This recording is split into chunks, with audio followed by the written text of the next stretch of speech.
Hello friends, मैं हूं आपका गाइड मयंक वर्मा और ड्राइव टू हिमालयस में आपका स्वागत है। आज हम कुल्लू एंड लाहौल सीरीज का एपिसोड 3 लेके आए हैं। इस एपिसोड में हम लोग जाने वाले हैं सोलांग होते हुए रोहतांग टनल और उसके आगे सिसु तक। इससे पहले भी इस सीरीज के 2 एपिसोड्स आ चुके हैं। पहले एपिसोड में हमने शिमला से मनाली होते हुए सीथन और दूसरे एपिसोड में सीथन से हामटा तक का सफ़र तय किया था। सफ़र तय करने के अलावा हमने आपको उन एपिसोड में ये भी बताया था कि आपके सीथन में कौन कौन से फूड जॉइंट्स और इग्लू स्टे या होटल्स अवेलेबल हैं, क्या उनकी रेट लिस्ट है। इसके अलावा फ्रेंड्स, गर्मियों में हामटा से एक ट्रैक भी जाता है चंद्रताल के लिए, जो कि अगर आप करना चाहें तो हमारे विजय बोध जी हैं, मिस्टर विजय बोध इटालियन पिज़्ज़ा हट में उन्हें कांटेक्ट कर सकते हैं, वो ये ट्रैक भी करवाते हैं। तो चलिए फ्रेंड्स, आज के एपिसोड में हम चलते हैं सोलांग होते हुए रोहतांग टनल और उसके बाद सिसु। और आपसे मैं एक और बात कहना चाहूँगा, अगर आपने हमारे पहले 2 एपिसोड मिस कर दिए हैं तो काइंडली आई बटन पे क्लिक करके उन एपिसोड्स को ज़रूर देखें, या फिर उन एपिसोड्स का लिंक हमने आपको डिस्क्रिप्शन में भी दे दिया है। और अगर आपको हमारा एपिसोड पसंद आए तो लाइक ज़रूर कीजिएगा और हमारे चैनल को सब्सक्राइब भी करें, ताकि हम ऐसे अच्छे वीडियोज़ आपके लिए और लाएं।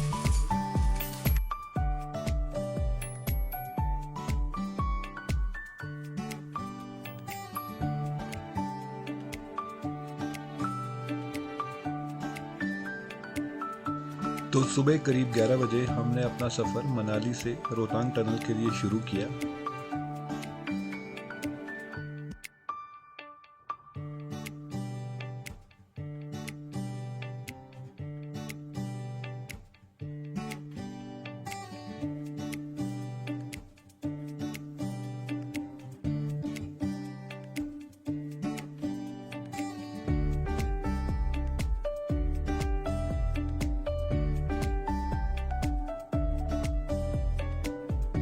एक बात मैं और आपको बताना चाहूँगा कि अगर आप अपना प्रोग्राम सोलांग वैली का बनाते हैं तो उसी के साथ से एक रास्ता अंजनी महादेव के लिए भी जाता है, जो कि ट्रैक रूट है। तो आप चाहें तो उस जगह को विज़िट कर सकते हैं, जो कि एक बहुत ही खूबसूरत जगह है और ट्रैक रूट भी इतना ज़्यादा टफ नहीं है, कोई भी इजीली वहाँ तक पहुँच सकता है।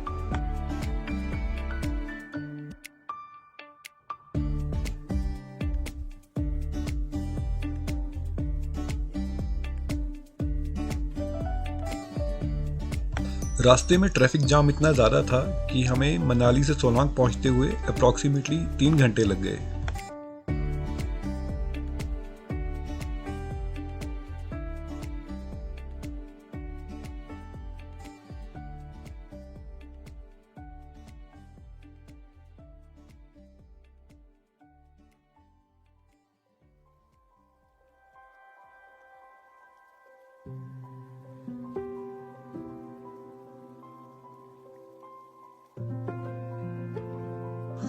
दोस्तों, इस समय सिर्फ लोकल गाड़ियां जो कि डिस्ट्रिक्ट कुल्लू या लाहौल की हैं, उन्हें ही रोहतांग टनल क्रॉस करने की इजाज़त दी जा रही थी। तो सोलांग चेक पोस्ट पे पहले हमें भी अपनी गाड़ी के सारे डॉक्यूमेंट्स चेक करवाने पड़े और इंश्योर करवाना पड़ा कि हम लोकलाइट्स ही हैं और किसी भी टूरिस्ट को हम कैरी करके नहीं ले जा रहे हैं। उसके बाद हमें आगे जाने दिया गया।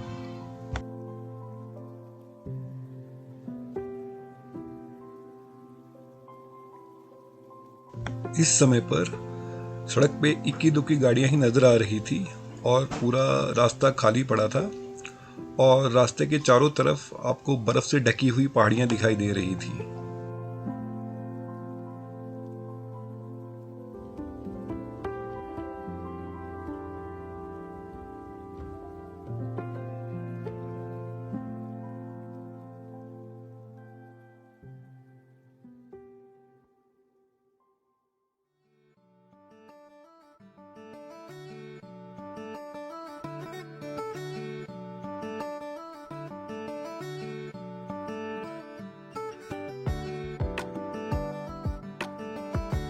रोहतांग टनल के नज़दीक आने पे हमारे एक और चेक पोस्ट मिली, जहाँ पे हमसे पूछा गया, हमारी एंट्री की गई और उसके बाद हमें आगे जाने दिया गया।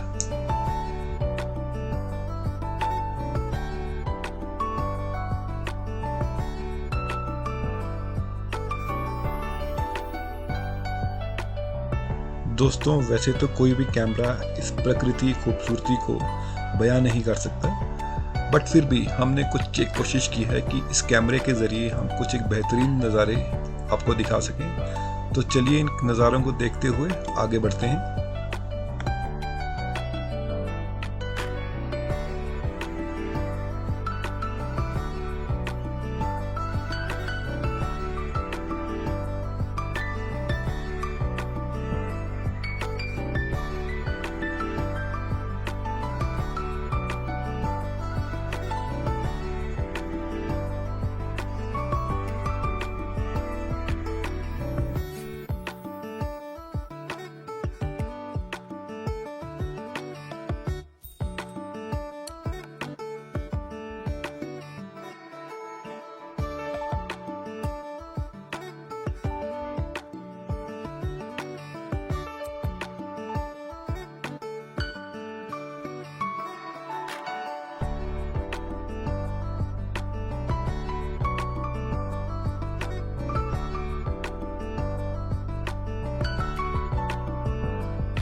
मैं थोड़ा सा आपको रोहतांग टनल के बारे में बताना चाहूँगा।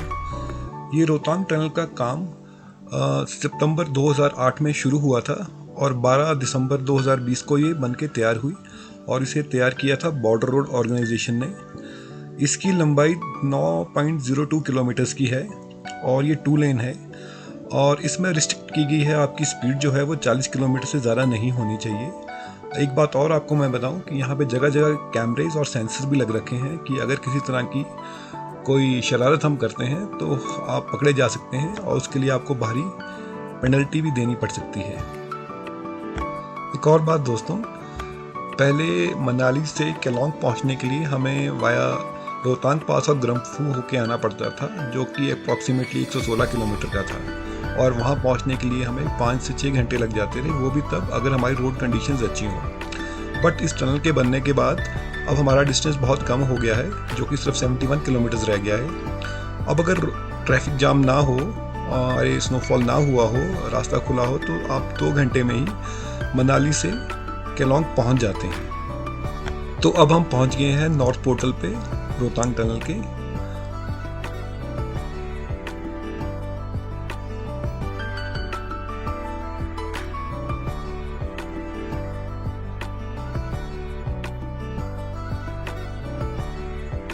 और ये जो नदी आपको दिख रही है जो इसमें पूरी जम चुकी है, ये चंद्रभागा है।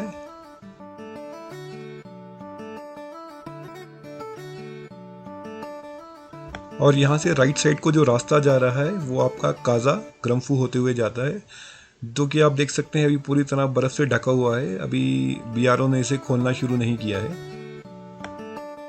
मैं आपको ये भी बताना चाहूँगा कि यही रास्ता हमारा मनाली टू लेह को भी जोड़ता है, जिसकी लंबाई भी अब 40 किलोमीटर कम हो गई है और वहाँ पहुँचने के लिए भी आपको 5 से 6 घंटे कम लगते हैं, क्योंकि पहले रोहतांग होते हुए हमें आना पड़ता था और अब डायरेक्टली आप इस टनल के थ्रू लेह पहुँच सकते हैं।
इस टनल के नॉर्थ पोर्टल पे पहुंचने के बाद हमें पहला स्टेशन जो आता है वो सिसु है, उसके बाद टांडी, केलोंग, फिर दारचा, जिंगजिंग बार होते हुए हम बारालाचाला, फिर सरचू, नकीला पास, लंगचुंगला, मोरे प्लेन्स होते हुए तंगलुंगला और फिर उपशी और फिर हम लेह पहुंच जाते हैं।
सिसु पहुंचने से पहले भी एक पुलिस चेक पोस्ट पे हमें रोका गया, हमारी गाड़ी की रजिस्ट्रेशन की गई और उसके बाद हमें आगे जाने दिया गया। तो फाइनली फ्रेंड्स अब हम सिसु पहुंच गए हैं। ठंड बहुत ज़्यादा है, इस समय थर्मामीटर में जो टेम्परेचर दिखा रहे हैं वो दिखाया जा रहा है -11 डिग्री, हालांकि अभी दिन का ही समय है।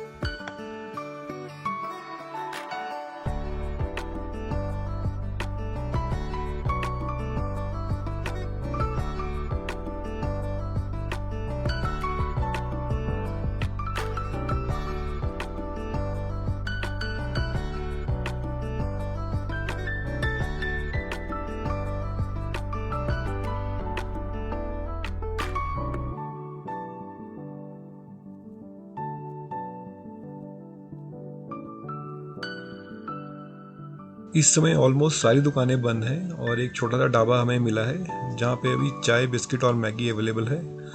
तो थोड़े से स्नैक्स लेते हैं और इधर उधर घूमते हैं और फिर आपसे मिलते हैं।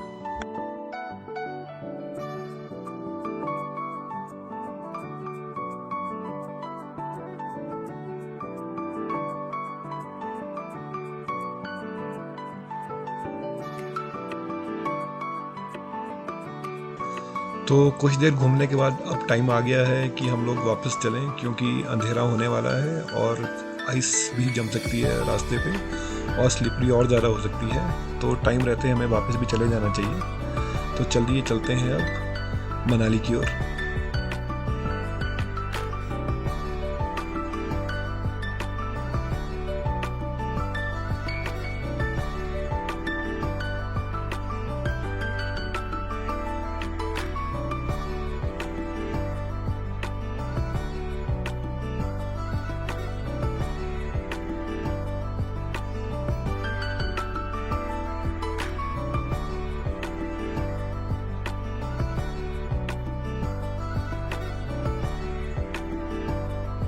तो यहाँ सब लोग अपनी फ़ोटोग्राफ खिंचवा रहे थे, तो हमने सोचा हम भी अपनी फ़ोटोग्राफ खिंचवाएं। तो हमने भी कुछ एक फ़ोटोग्राफ खिंचवाई। और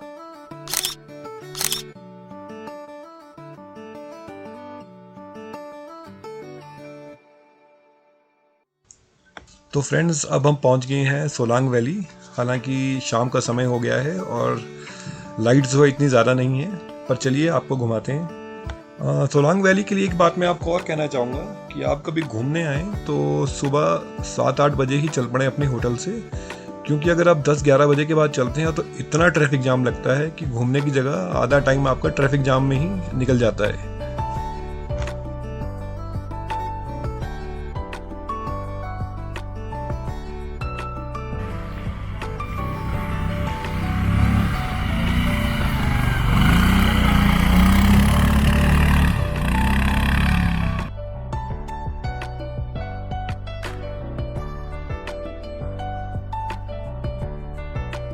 और इसी के साथ यहाँ पे देखिए कुछ एक स्नोमैन भी बना रखे हैं जो कि बहुत खूबसूरत लग रहे हैं। इसके बाद रोड साइड पे कुछ एक स्नैक्स भी अवेलेबल थे, तो हमने वो स्नैक्स लिए, साथ में चाय पी।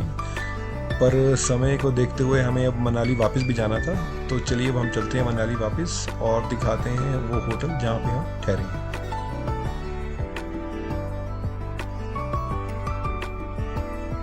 तो फाइनली फ्रेंड्स अब हम पहुंच गए अपने होटल जहां पे हम रुके हैं, द मनाली ग्रैंड। ये रिवर के लेफ्ट बैंक पे है और एक अच्छी प्रीमियम प्रॉपर्टी है, और जहां पे बहुत ही जेन्युइन रेट्स पे आपको रूम्स अवेलेबल हैं पार्किंग के साथ। आप चाहें तो इस होटल में आ सकते हैं। कॉन्टैक्ट डिटेल्स मैंने आपको डिस्क्रिप्शन में दे दी हैं। तो इसी के साथ फ्रेंड्स मैं आशा करता हूँ आपको 3rd एपिसोड पसंद आया होगा, और अगर अच्छा लगा हो तो लाइक ज़रूर कीजिएगा और हमारे चैनल को सब्सक्राइब करें ऐसे ही और अच्छे वीडियोस देखने के लिए। Thank you.